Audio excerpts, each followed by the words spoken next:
All right, so the different. Oh my God. Get some more.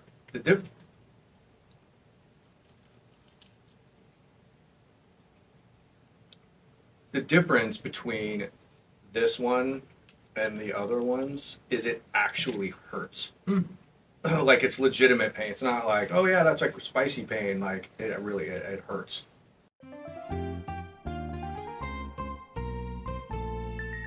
Hi, I'm David Voorhees, host of Running Hot. With me today, the man, the myth, the legend, Grant Gooding of True Positioning, who was brought here under duress. I want to be clear with that. So if there's any issues that you have, I've now stated that. But welcome to the show. Thank you very much. I appreciate it. Are you sure? Thank you very much. No, absolutely not. Okay.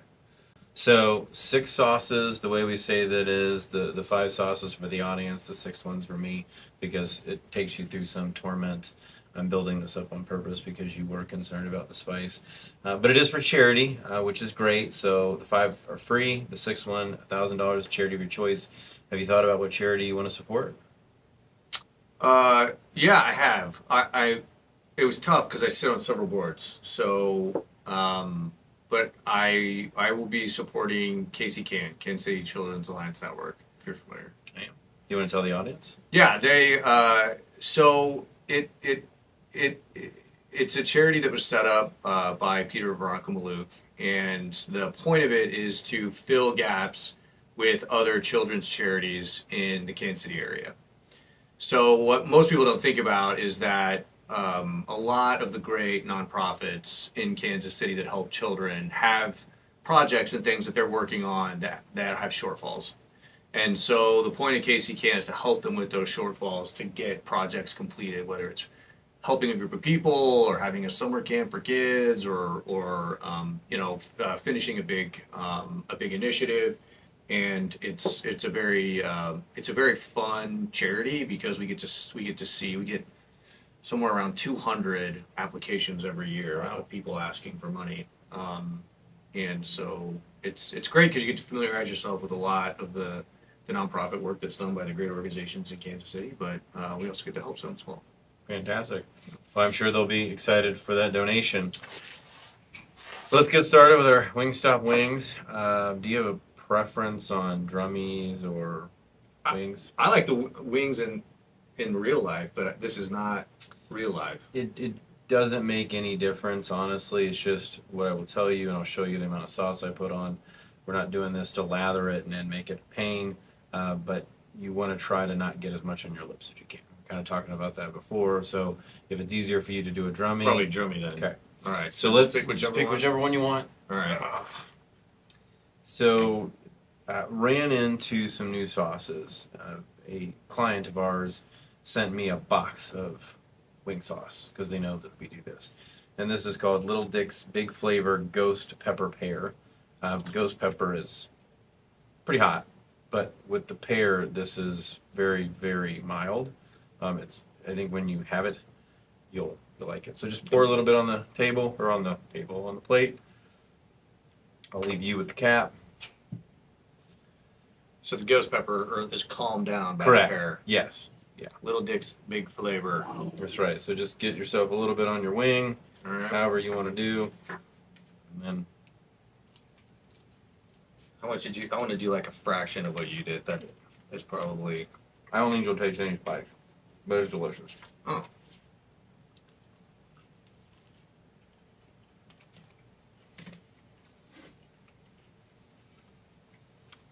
The ghost pepper sounds scary, but I think that is absolutely phenomenal. Did you get any spice there? Not a whole lot, but Perfect. a lot of good flavor. Well, Yeah. Okay. Well, a little bit, I mean, it's going to tingle a little bit. but not bad. Really good flavor. You're right. Yes, I don't remember what I pulled that out of, or I remember what I pulled it out of. I don't remember to put it on, and I just thought this is phenomenal. It's great. I feel like we're sandbagging. Well, maybe a little bit. That's okay. So, proof positioning.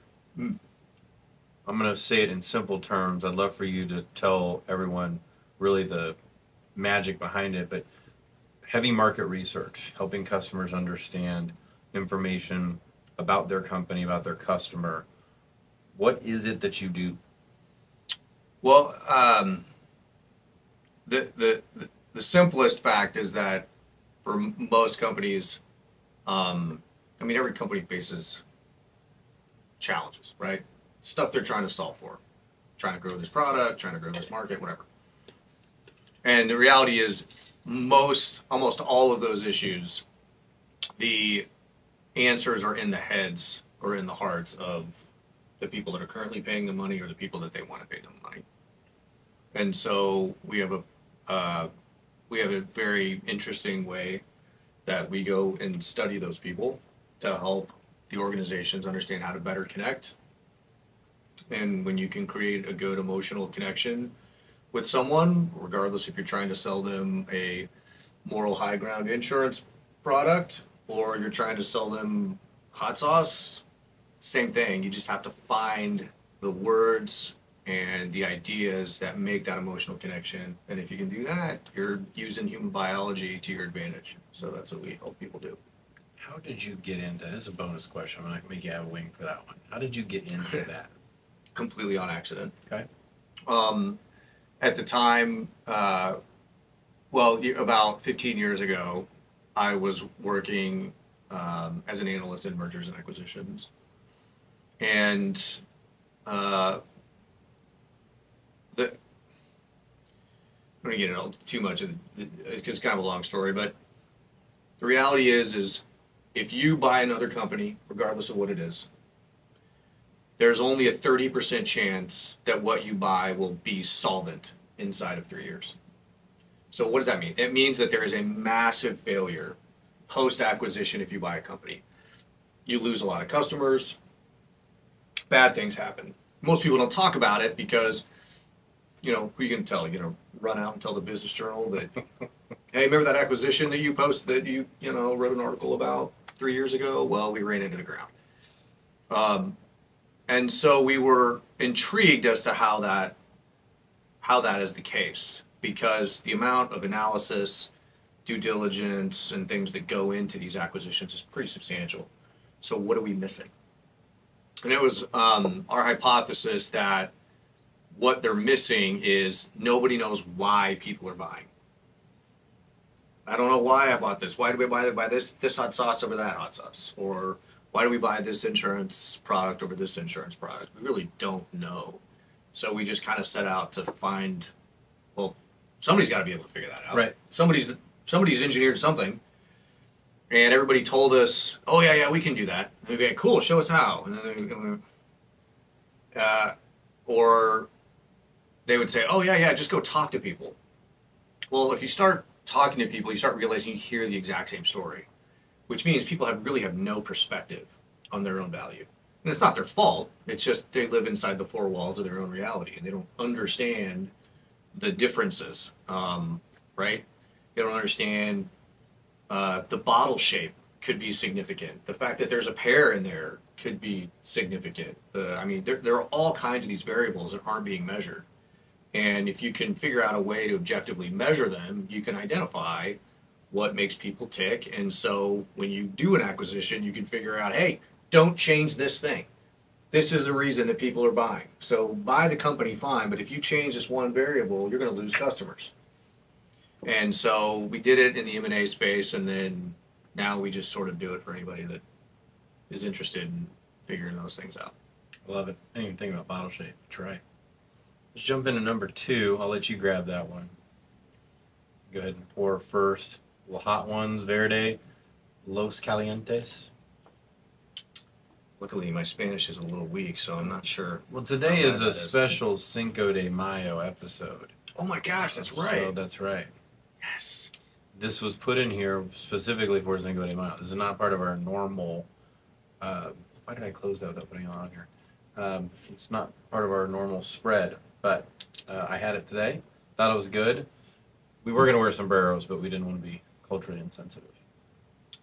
All right. Well, you said that you tried this on a spoon. Mm-hmm. Actually, that one I just tried by dipping my finger in it, but not in the bottle, because that's not hygienic. I don't know if that makes me feel better or worse.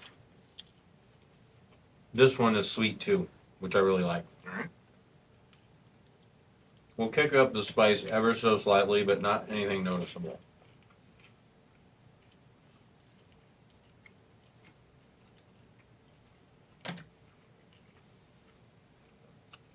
That's really good too. I feel like you're sandbagging me. Well, okay. I'm trying not to alarm you in our first few. They do progressively get warmer. But with all of our sauces, and I can't remember what our Bravado Spice Company, we started out with Bravado Spice Company.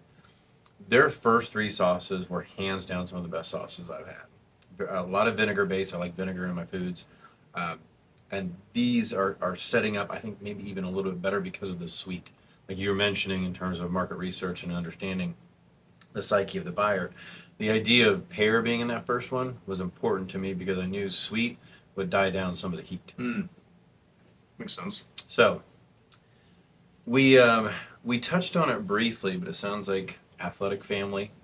Have some folks that play high level sports. So how is it being a sports dad and running a company and being a devoted husband? How is that? How are you putting all of those things together and making it work? You can't do it well. You kind of have to understand what your priorities are, and that's it, right? It's family and it's company, but it's company because it's family. Mm-hmm. So you have to, in order to do it well, you have to make personal sacrifices. I don't go out with the guys like I used to. I don't play golf like I used to. I don't go to happy hours like I used to because I'm not missing soccer. I'm just not. Yeah. I'm not missing sports, and I'm not missing time at home with family because you can never get that time back. Everybody that's smarter than me or wiser, and they're older and they've experienced it, have all said, like, it seems exhausting because you're right in the middle of it, and do not, like, be there for it because you will miss it. And so I'm not going to miss it. I can play golf later. Yeah. Right? So you don't balance it. I don't think it's possible. I think people think they can, but there's really not. Each one can very easily require 100% of your time. Like spending time with your kids, spending time with your spouse, spending time trying to grow your company. You just got to do your best. You just got to do your best. I think that's huge, when you talk about doing your best. And I think that that's the balance, right?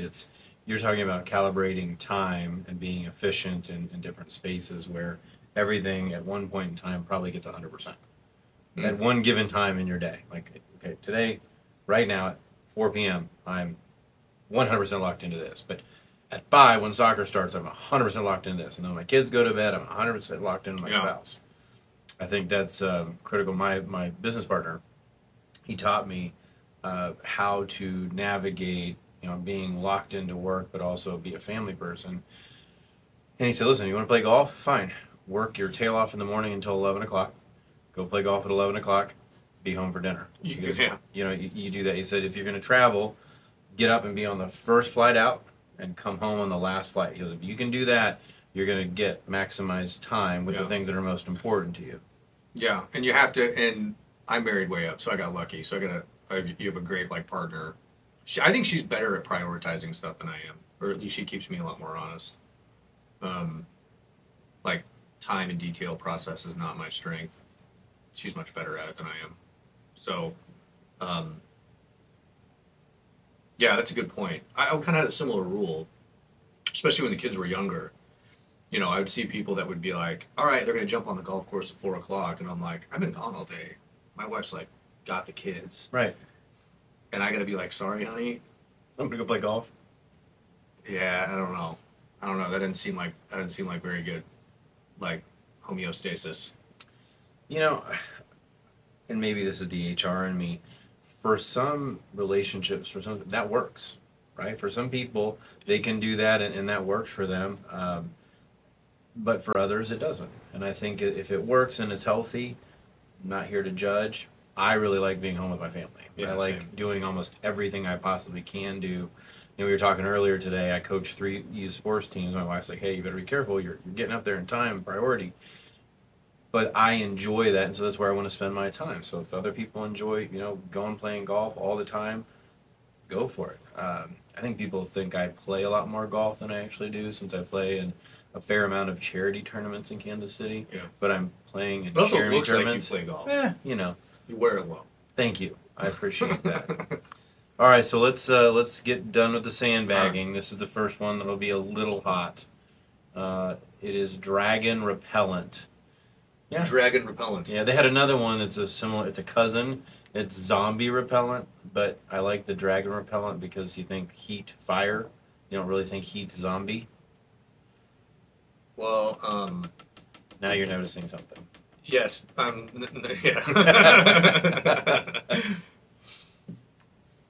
With a name like dragon repellent.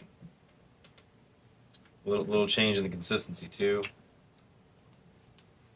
Yeah, that can't be good. Do you want to smell it or no? No, I don't think so. Okay. I don't think you're supposed to. Are you supposed to do that? Oh, it depends on what type of sauce fiend you are. But all right, question 3, wing 3. Here we go.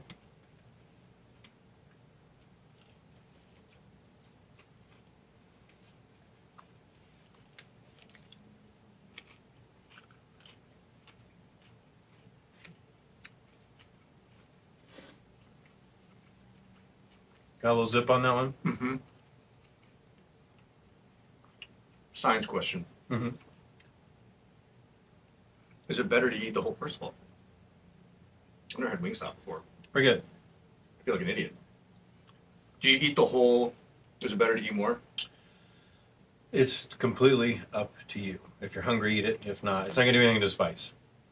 It's not going to make any difference? No. I mean, you can eat more of the chicken and move it around. Yeah, that one's got a little more staying power. It's gonna tease away after a while. That is better than the first time I had it, and the first time I had it was really good.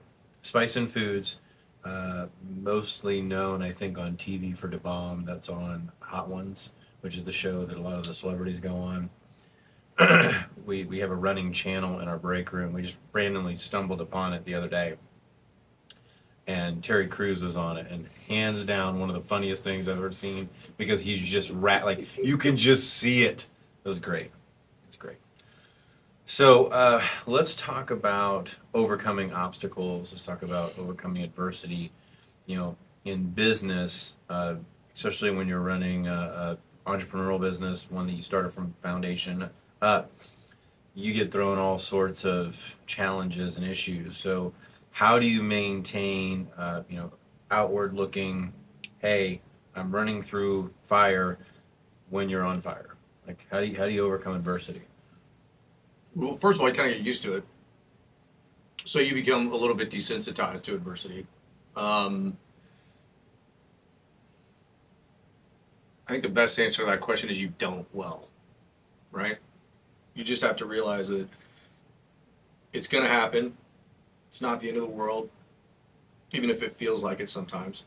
There's a thing that I call, I don't know why I call it this, it's kind of stupid, but I call it the death spiral, which is the 2 a.m. wake up, where like one bad thing happens, and for some reason, because it's at 2 a.m., it's way worse than it is at 6 a.m. when you wake up. And you start thinking about it, and you're like, you create this like kind of cause and effect sort of like mental spiral, and the next thing you know, you're living on the streets. And of course, that's never real. It's just a stupid game that your brain plays on you. But I don't know. The reality is you just got to show up, and that's part of entrepreneurship to begin with, especially in the very beginning when you don't really know. You just got to show up. Showing up's like 90% of it, just like a lot of things in life. So overcoming adversity is really just putting your shoes back on and getting in there and solving for it and doing your best. And if you hustle and work hard and do the right thing, things work themselves out. Yeah. Typically. I find that when you have more to lose, that's when the spiral's even worse. Because then all of those variables get into your downslope. It's like, at first it was, geez, what if somebody knows this about me? Or what if someone found out that I messed this up? Or blah, blah, blah. But then it's, well, what if I do this and then I lose my job and I lose my ability to provide for my family, and then what are my kids aren't going to look like. You just add in all these different things. It's that spiral, but it's because you have more to lose. Danny O'Neill once, I remember when I joined an organization called HIMP, which was a great decision, the Hellsberg Entrepreneurial Mentoring Program. I joined because I realized wisdom was more valuable than intellect. And I had a lot of smart friends that I hung out with. We were all in sort of similar stages of our business, which is figuring stuff out. And being around folks that had done it 5 times felt pretty good. Mm-hmm. And so I was having coffee with, I don't know what else you would do with Danny O'Neill. You have coffee with him. And I asked him what I thought was a smart question. I said, hey, when does it all get easier? And he laughed, and he said, dude, it doesn't get like, the only thing that changes is there's zeros. There's zeros around revenue, there's more zeros around expenses, and there's more zeros around headcount. Nothing else changes. And so I was like, so it's gonna be like this for the whole forever? And he was like, yep. And I'm like, that's pretty crappy, Danny. Thanks for that. But he wasn't wrong. It doesn't change, right? I think it's very interesting. When you first get started, you always feel like you're one bad event, one bad month away from it being over. Oh yeah. And even though that isn't the case, after a decade, it's not realistically the case at all. It still feels that way sometimes. And it's like a sickness that doesn't go away. But I think it has to. We were talking earlier about Kobe and Michael, and you think about all the great athletes. They had to have that to be able to get that edge at that highest level. Is this is personal, or I am going to fail. I'm not going to let my team fail. I'm not going to lose. I am not a loser. They play these tricks with themselves to get the most out of them. And I think as an entrepreneur or anyone who has any level of responsibility is you have to have that opinion that, look, I am one bad decision from losing it all. But the key is not to let yourself fall off the cliff of one bad decision from losing it all. It's I'm one bad decision from losing it all. What am I going to do about it? Right? Yeah. Show up. That's what you said is showing up is one of the most important things is don't fall off the cliff. It reminds me, I'll give a shout out to my buddy Weeby. I don't know if you know Ryan. He's a very entrepreneurial guy, started a mortgage company and then a bank. And I remember I was planning to do some research that was more internal. And we were having lunch, and I said, Brian, tell me, like, what do you do, or what do you think about when you make the wrong decision? And he said, Grant, I've never made a wrong decision. and I kind of laughed because that's a ridiculous thing to say, but he was dead serious. And then he explained, and he said, look, you're faced with several decisions all the time. And you have a combination of data, experience, and intuition. And when you use all of those things that are currently at your disposal, and then you make a decision, it's not the wrong decision, it's the right decision every time.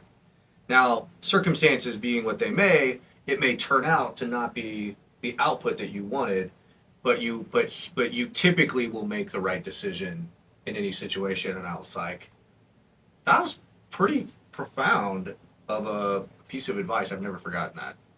I kind of wish I didn't give him my ad tip. Yeah, I kind of wish I didn't have given the ad because he'll never let me forget that. That's okay. I mean, giving somebody a chip is not An bad. attaboy. Yeah. All right, so we're on the other side of the tissues. So that's not good. This is where it starts to get real. This is extreme hot sauce. Pain is good as their phrase. We are starting to warm up. Found this to be pretty tasty this morning. We had a chef on, and I had said that I equate the smell of some foods as just hot, like you smell heat.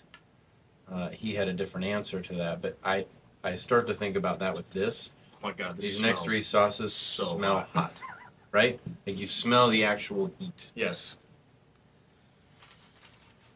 All right.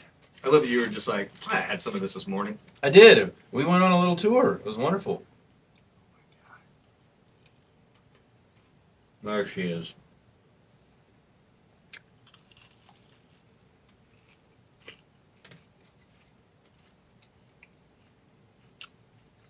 I hit it, didn't I? Mm-hmm. Okay.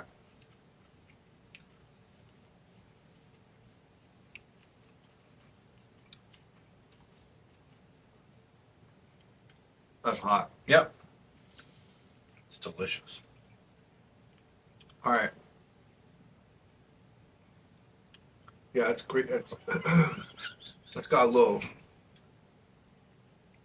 That's ornery. Yeah. I won't be able to tell the difference because I'm not a connoisseur of hot stuff like you are. As the temperature goes up, which it's still doing, does the flavor, like, is there like a really hot sauce where you're like, dude, this thing, it's hot, but it's delicious? Yes. It can take away from some of the flavor. I think this one stays in with flavor and heat. But you're approaching where I just think it tastes like heat. So the next two, in my opinion, are heat. So we figured something out scientifically, or unscientifically, that once you get to a certain Scoville unit, which is how you measure heat, your body is already sensitized to it. So we learned that if we went from 40,000 Scoville to 300,000 Scoville, that last one was really hot. But if you went from 50,000, where we're at right about now, to 150, which is the next one, there's a step there and it's hot, but once you get to 330, you're not going to notice a big difference. Like you're just going to be hot. Oh, there's like diminishing returns on. Right. It's not the punch in the face, which that's not the goal of the show. Right. I can tell you already there was a short right there when you had your moment. I'm started to learn Morgan's just mind, so I know what's going to happen. But needless to say, we have done this now purposely, so it's not that huge. Whop. Okay, so it's not okay. I see what you're saying. But that's the point of the. Okay. So let's think about strikeouts and home runs, right? I'm using sports analogies. How do you balance or acknowledge, whatever term you want to use, when you hit a home run, you land a really nice customer, or you find something in the data that's like, wow, I can't wait to share this with my customer, against, man, I whiffed, I failed, I could have done this better. Like, how do you balance those two? Or do you? Do you allow yourself to have the high highs and really ride them, and then take the lows with the low? How do you approach that? I personally try to avoid the lows. And that's because you only have one reputation. And so we sometimes we look at data and we're like, oh man, there's a whole litany of stuff in here that's going to be really valuable. And then we just got to think about how do we communicate it in a way that's going to be most acceptable. Sometimes there's not, right? There are lots of highly commoditized businesses where there aren't just home runs in the data. And so then we have to change our thinking to go, all right, so there's no magic bullet here, which is fine. That's the reality of most situations. How can we help this organization take what we have here and capitalize on it? And so to me, that is you're dealt whatever hand you're dealt when it comes to what happens in the data, because I can't change that. But what we can do is improve our interpretation. So that's what we really try to do. I kind of ignore the home runs. The home runs are easy and they feel good, but it's figuring out the really challenging ones is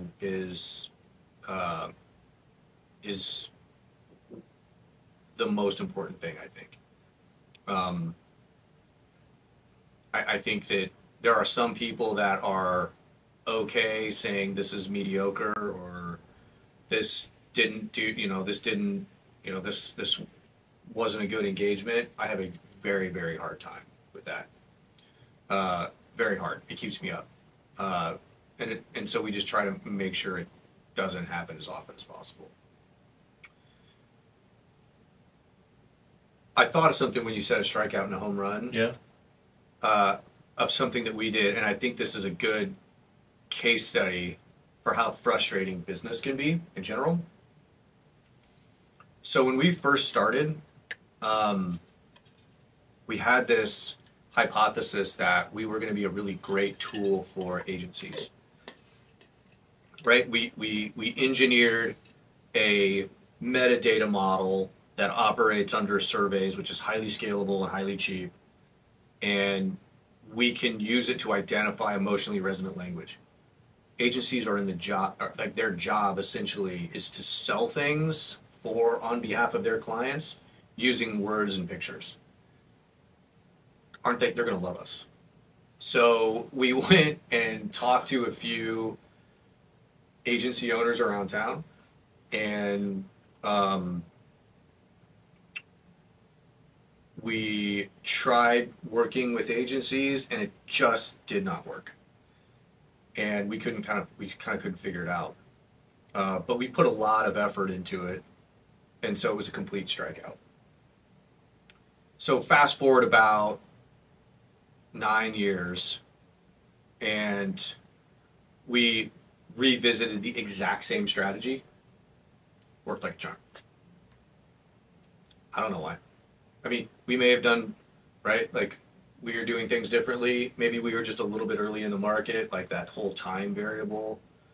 We had the timing. We were too early, but now it's, now we work with lots of agencies. It's a complete win-win, and it's a really great part of our business.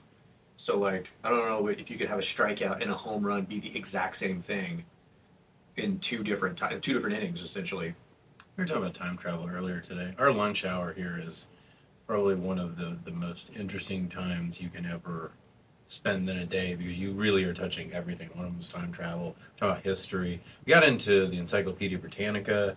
It was the 1600s and taking a roof off the Popal Stadium where they go on all in to pick the new pope. Apparently in the 1600s, they took so long they had to take the roof off to motivate them. Seriously? Yeah, I mean, I'm repeating what I heard at lunch, but these are the things we talk about. It's actually very fascinating. So in time travel, I understand what you're saying in terms of a strikeout and a home run, but it is fascinating when you talk about that. Is you allowed a failure to become a success because you took the time to leave it on the bench, right? Like you said, it was several years for it to. It was almost a decade, yeah. Yeah, I mean that's a lot. I mean, one, fortunate that you had that time in business to allow that to happen. A lot of entrepreneurs and business owners don't get that, but I mean, it really does inform you to say that you might have an idea, and it wasn't a bad idea. It's just a bad idea right now. Let's get into question 5, which is the bomb. It's called Beyond Insanity. Hopefully, that is another short, because your face did not look like you were excited. Well, first of all, I think it also brings up what has to be a really fun job, which is brander of hot sauce products. I knew you were going there. I was pretty excited. Oh my God. It didn't even come out of it. No. This looks like the color of death. Wait till the next Oh my sauce. God. I can smell it. That's good enough. Don't. Oh, seriously? Yeah, don't. Okay, no, it's great. It's great when I get those kinds of objective warnings. Well, again, this isn't to watch someone the be. smell of that. Yeah. Cheers. This is gonna suck, isn't it? Probably for you.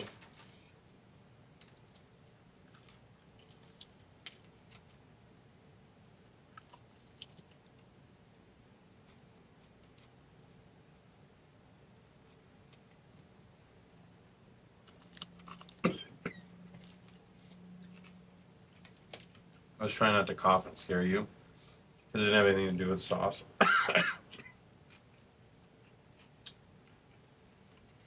develops. Oh my god.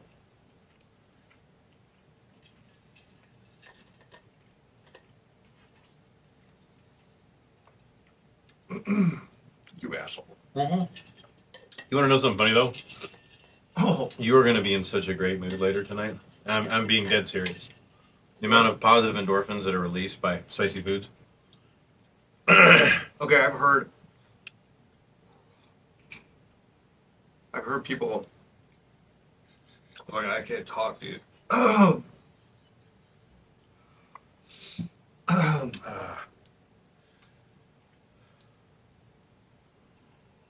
don't think we'll get to sip counter level, but we were. God, I hate milk.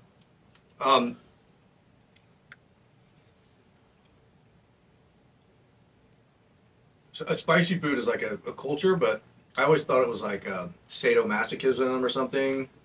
I'm But- sure there are people that do that, But that has to be a thing. But yeah, I've actually heard there really is a lot of positive. can't really think of one right now, but there's a lot of positive, like physical things. yeah. But so when you say release endorphins, I'm interested. Oh my god, dude! There's a pretty big jump between. But you're here.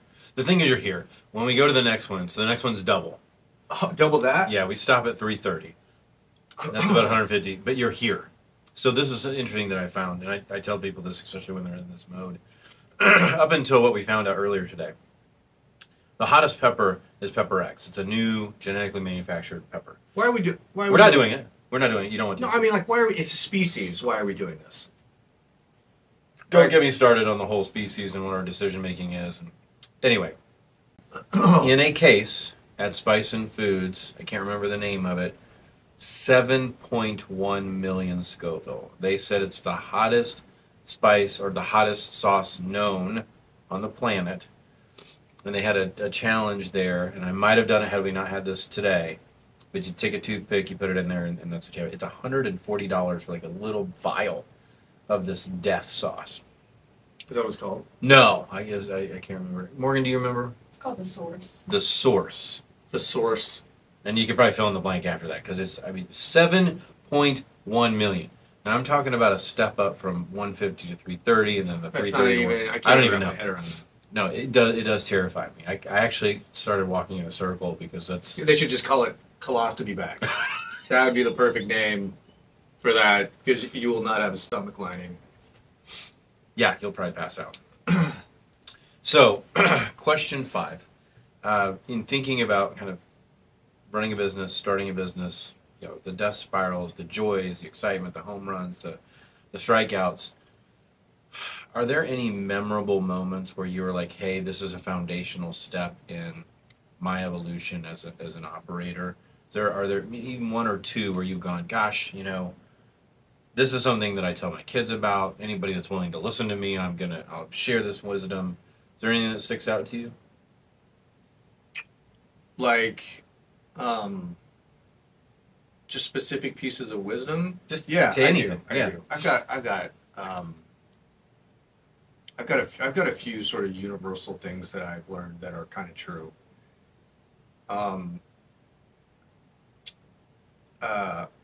One of them is a piece of advice I give a lot of young people, and that is find your A plus. And what's strange about that is it sounds like, okay, whatever. It's not like, you know, nobody's etching that and grinning anywhere. But the reason that is valuable advice is because everything in our culture actually engineers us to be mediocre, and we don't realize it. You know, I mean, imagine your son comes home and his grade card is like A minus, C plus. What conversation do we have with him? Right? Your visceral reaction. What's going on with it? Right. C plus. Well, so my argument is that who cares? What conversation we should be having is talk to me about the 2 A's and tell me what you liked about it. I don't care what the C plus is. So say the C plus is in biology. Guess what I probably don't have on my hands here? A biologist, right? it didn't make sense to me. I wasn't interested. I wasn't engaged. I wasn't passionate. And so I want to know about the A's. And one of the things that you'll typically hear from kids when they perform well is it just made sense to me. Yeah. Well, humans are pretty damn different. And we're all engineered with different strengths and weaknesses. I had somebody that told me once, your kids will all be opposites of each other. Good luck. And my kids are all totally different, have their own gifts and blessings and weaknesses. But our job really should not be to get them to bring up that C+. See, they'll even go, we'll get you a tutor to get you that C+. So we're going to double down on the thing that you're never going to do as an adult. We're going to double down on the thing that's really, really hard for you instead of reinforcing the thing that you're genetically predisposed to be good at. The thing that just made sense. So the fact of the matter is your A+ is going to be where the field that you choose to go into. It's going to be where your ego and all of your self-worth is going to be tied up for the most part. It's going to be the value that you provide to an employer or to a customer. It's going to be the value that you bring to your community. Why the hell would we give a shit about a C+? Talk to your kids and your employees about what their A is and what their A+ is. If you get them to focus on that, a self-aware person is the most dangerous type of person there is. They're the most valuable. How can we exploit that A+ to make you amazing and make the company amazing? You remember you asked me what I wanted to get out of this earlier today, and I said usually there's that one moment where I walk away and I learned something that was awesome. That was it. There was a moment. The A+ moment? Yeah, it was great. Because you know why? You could tell how much you believed in it. Just how you spoke it. Nailed it. And you did it on Sauce 5. With all that heat going on, and that's how I know it's honest. That's good. I couldn't even feel myself talking. That's good. It's kind of euphoric. Yeah. I don't know why that we do not bitch more about the weather. And I mean this is that I have 2 weather apps on my phone. My wife uses one, and I use both because I really want to fact check. They could not be more polar opposite on the percentage of precipitation, the temperature.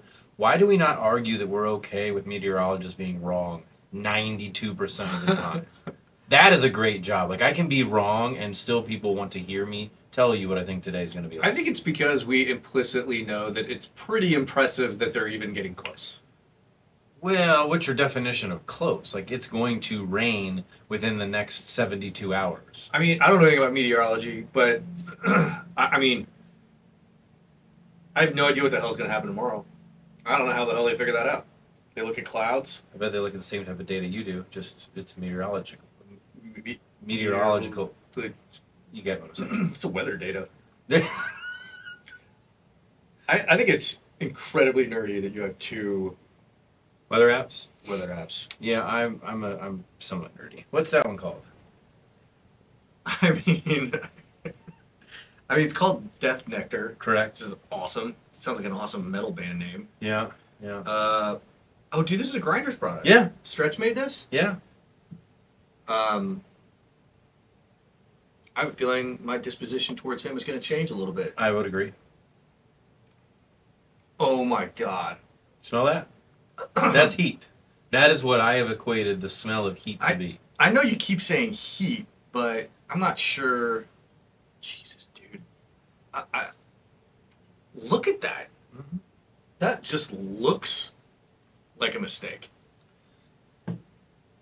All right, last winglet for me. Last drummy for you. Which one's better, the winglet or the drum? I think this is... I think it's good. Yeah, just give it a little dab. This is going to suck, isn't it? Maybe. Maybe just a little bit.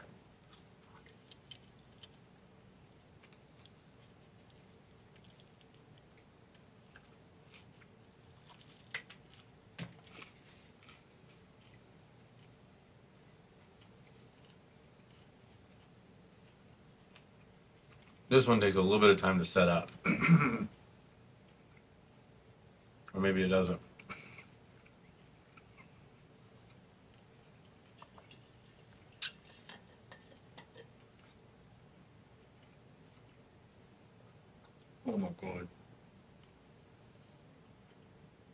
Now, it's hot, but I promise you, if we did not do the bomb before that, you'd be really uncomfortable. Oh my god. Oh.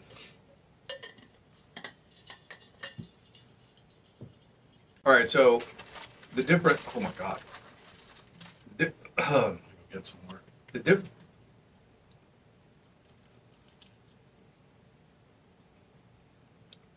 The difference between this one and the other ones is it actually hurts. Like it's legitimate pain. It's not like, oh yeah, that's like spicy pain. Like it really it hurts. Well, the good news is you've made it. That's question 6. Yeah, That's for the kids. I really feel like I haven't. Just sort of like, oh. So now we sit here and do the slow burn. I ask you all the. I'm kidding. So I asked this question for our first 3 or 4 guests, and it was, tell me about a ritual. It's really a ritual that you had, blah blah blah. Dude, I can't understand what. Hang on, I'm having trouble like concentrating. Good. But that's not the question. I'm just telling you about a question I used to ask, so you don't have to pay attention. Okay. But I only had one person able to answer that question. Either they're embarrassed to answer it. You're gonna ask me an embarrassing question right now? No, what I asked people was, what's one silly ritual you have? Is it singing Miley Cyrus in the shower? Is it, whatever you're silly. Do you like to eat a certain dessert that most people, whatever it may be. But only one person could answer that. So I didn't. Ooh, I like that one. That should be a standard one. I'm going to do 2. You ready for question 6A and 6B? No. Okay. I'm trying to like not drink milk. Well, because you don't like it. Did Joel drink milk? I don't think he did. I don't know, actually. Coming after him. I'll go back and watch. There have been a few people. Wayne Simeon broke the milk barrier. He was the first person to drink milk. I don't know. I don't know if Joel did or didn't. Oh my god. Joel was very surgical in here. Joel is? Yeah, he can't. I mean, he's a professional. Oh, yeah, he's a pro. He's in front of cameras and microphones all the time, so he comes in. It's annoying. Yeah. Somebody's got to do it. So that I can't even I'm at like 3 times hotter than that. It's a little hard to wrap your head around. It's my belief. Because it's tough to breathe. Yeah. A lot of people explain the first time they do this feeling in their whole face. Yeah. This, but I don't notice a difference between these two. And then when I got to Pepper X, I didn't notice a big difference. But I have to believe that there's a big ass difference between 1.5 and 7. That's beyond standard deviation. Okay. All right, so I'm going to start with this one, and then I'll finish with B. What's the weirdest conspiracy theory you have ever believed? Shit. Oh, dude, I love conspiracy theories. I love them. Is the Earth flat? That's like, honestly, and even I have a conversation about conspiracy theories. First question somebody asked. That's the one that I'm like, come on. Have we been to the moon? I don't think so. Making her happy. I mean, maybe. I'm just saying, like, all right, I understand a little bit about humans, how humans work, and how they think. Yeah. It's so much easier. I mean, and this is like any psychologist or would confirm this. It's so. By the way, human beings are unbelievably susceptible to propaganda. Unbelievable. If someone gives me, I don't utilize this, but if someone gives me a goal, we need to get people to think this way. We could use the data to find out what they're thinking. Yeah. And do some pretty evil stuff if we wanted to. Oh, yes. Because of how easy it is to convince incredibly smart people. Because this is not the buying part of the brain. This is the buying part of the brain. And if you know how to manipulate it, you can. So it's very easy to convince someone of a lie. It's much easier to convince them of a lie than it is to convince them they've been lied to. And that is the reason that I think we believe that we went to the moon. But if you look at this situation objectively, right? It's the Cold War, it's the race. we were losing by every objectable like metric. Right. We were behind. And then just all of a sudden we were like, oh dog, we just did it. Yeah, And not only did we do it, there's a few questionable things, like people hyper focus on the pictures or whatever. I'm not an expert in that or anything, but like, you know, let's say that that's a wash. But then NASA's official position, as I understand it, is that all of the data from that mission is gone, and we don't have the technology to redo it. Does that sound like something that's reasonable? Right? That was in 1969, right? So how many years has it been? It's been half a century?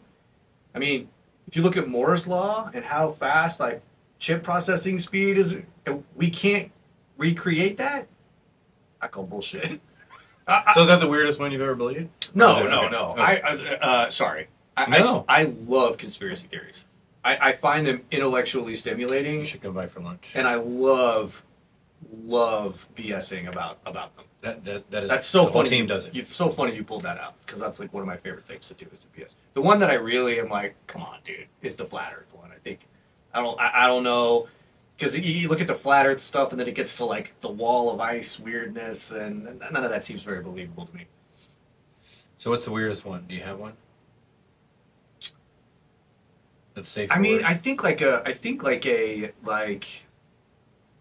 don't know if I would do like the weirdest one that I believe, but the one that I think it would be the biggest, that has the most, would be the most like, oh my god, if it was true, is that there was some like Atlantis society, like Atlantis style society, and that would explain why there's different like similarities in language on different continents, and right, like there was the super advanced tech. Like how come we can't repeat some of the archaeological and construction things that with the pyramids? That was so long ago. I saw some like time stat that was like the time between us and the ancient Romans is shorter than the time between the ancient Romans and the pyramids being built. Like, that's so long ago, and we can't repeat it? I don't know. That would be a weird one. We'll have to have him come in for a lunch. He will love it. If you bring sauces, I'm leaving. We don't. All right, 6B, last one.